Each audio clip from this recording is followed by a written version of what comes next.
Assalamualaikum class 7. I am your English teacher Miss Fariha and we are going to read the chapter Home and Love, which is basically a poem.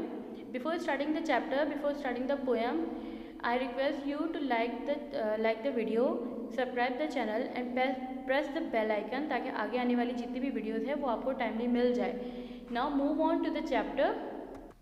Chapter की तरफ आते हैं. Chapter का नाम है home and love, जो कि basically poem है. होम यानी कि घर और लव यानी कि मोहब्बत. ठीक है, इसमें सबसे पहले हम अपने फर्स्ट स्टैंजा पे आते हैं. Just home and love the words are small, 4 little letter unto each, and yet you will not find it all, the wide and gracious range of speech, two more so tenderly complete when angels talk in heaven above. I am sure they have no words more sweet than home and love. यानी कि सिर्फ घर और मोहब्बत ये दो एक छोटे छोटे लफ्ज़ हैं, दोनों के अंदर चार वर्ड्स हैं. ठीक है, आप कभी भी इनको ऐसे नहीं ढूंढ पाओगे. ये एक बहुत बड़ी और बहुत ही क्या कहते हैं वाइड फैली हुई रेंज ऑफ स्पीच है. बहुत ज़्यादा इसमें चीज़ें आ जाती हैं. होम एंड लव वर्ड तो एक बहुत छोटा सा है, लेकिन इसके अंदर बहुत सारी चीज़ें मौजूद हैं. ठीक है, ग्रेशियस यानी कि लग्जीरियस या एलिगेंट. ठीक है, सॉफ्ट, लग्जीरियस, एलिगेंट, बहुत ही कोई ख़ास किस्म की चीज़.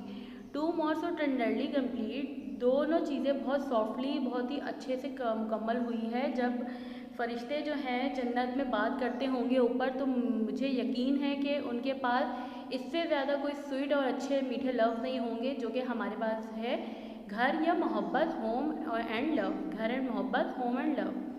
Just home and love, it's hard to guess which of the two more were best to gain. Home without love is bitterness, love without home is often pain. No, each alone will seldom do, somehow they travel hand in glove. If you win one you must have two, both home and love. यानी कि सिर्फ घर और मोहब्बत जो है वो इसी को गैस करना बहुत मुश्किल चीज़ है, जो कि दोनों एक दूसरे के बगैर अधूरे हैं. दोनों एक साथ होंगे तो आप ज़्यादा फ़ायदा उठा सकोगे. Home without love is bitterness, घर जो है मोहब्बत के बगैर खाली है, बिल्कुल फीका है. और love without home is often pain, और अगर मोहब्बत घर के बगैर है तो उसमें भी आपको दर्द ही मिलेगा. और ये दोनों एक दूसरे के बगैर भी अधूरे हैं. जिस तरह से हाथ के साथ दस्ताने सफ़र करते हैं, इसी तरह अगर आप एक चीज़ को जीत लोगे, घर को जीत लोगे, तो मोहब्बत आपके पास खुद ही आ जाएगी. अच्छा, next stanza, last stanza. And if you have both, well then I am sure you ought to sing the whole day long. अगर आपके पास दोनों है तो मुझे यकीन है कि तुम्हें ये गाना पूरे दिन गाने में बड़ा मज़ा आएगा. It doesn't make if you are poor with these to make divine your singing.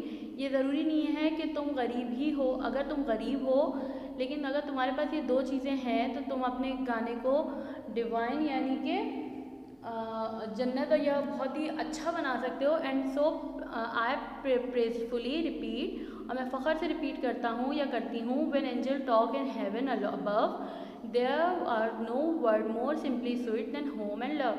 तो मैं यकीन से कहता हूँ, मैं फ़ख्र से कहता हूँ, अगर तुम्हारे पास ये दोनों चीज़ें हैं, अगर तुम गरीब भी हो लेकिन तुम्हारे पास ये दोनों चीज़ें हैं, तो मैं फ़ख्र से कहता हूँ कि एंजल्स जो हैं, फरिश्ते जो हैं जन्नत में बैठे हुए हैं, उनके पास भी इससे मीठे अल्फाज नहीं होंगे जैसे ये हैं होम एंड लव.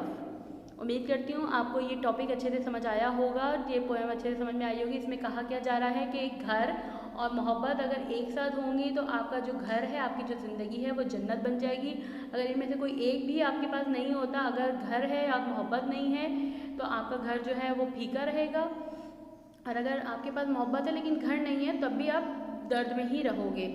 और अगर ये दोनों भी एक साथ नहीं हैं तो फिर आप क्या करोगे? आपके पास तो कुछ भी नहीं है, देखा जाए तो जन्नत तो है ही नहीं ना. घर और मोहब्बत जो है बन के एक घर जो है जन्नत बनता है, हेवन होता है.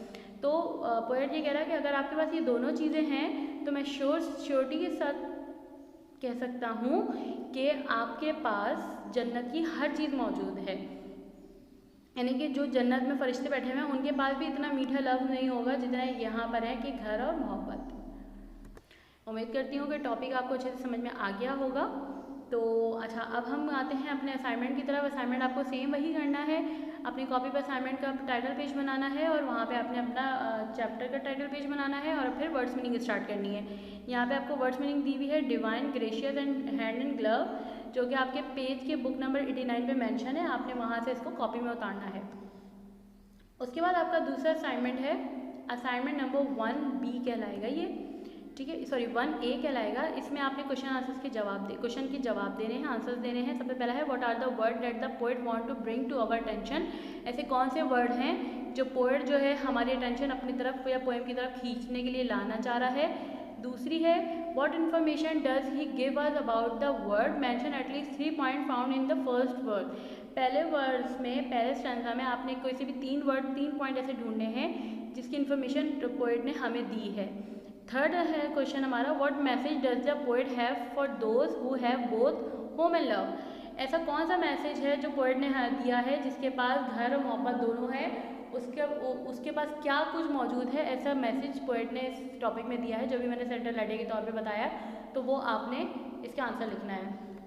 अच्छा, असाइनमेंट नंबर 1B है, यानी कि ये असाइनमेंट एक ही चला आ रहा है, परेशान नहीं है, बहुत सारा असाइनमेंट नहीं है, असाइनमेंट एक ही है, उसके पार्ट्स बना दिए ताकि आपको आसानी हो। तो अगला असाइनमेंट है सेंटेंसेस का। सेंटेंसेस के असाइनमेंट जैसे मैं आपको स्कूल में बताती हूँ, आपने क्या करना है, आपने वर्ड्स लिखने, सेंटेंसेस बनाने हैं। पहला है होम, दूसरा है फैक्शन, तीसरा है हेवन, चौथा एंजल्स, पांचवा प्रेस। ठीक है, ये सारी चीज़ें उम्मीद करती हूँ कि आपको अच्छे से समझ में आ गई होगी। आपने अपने असाइनमेंट जो है 16 अप्रैल 2021 को यहाँ पे फ्राइडे को स्कूल में लाके सबमिट करवाना है। जल्द से जल्द अपने असाइनमेंट सबमिट करवा दें ताकि आपको आपके असाइनमेंट चेक होकर दोबारा आपके पास वापस मिल जाए। उम्मीद करती हूँ कि आपको चीज़ें अच्छे से क्लियर हो गई होंगी। अगर कोई भी इशू हो तो वीडियो को रिपीट करके दोबारा देख लीजिएगा।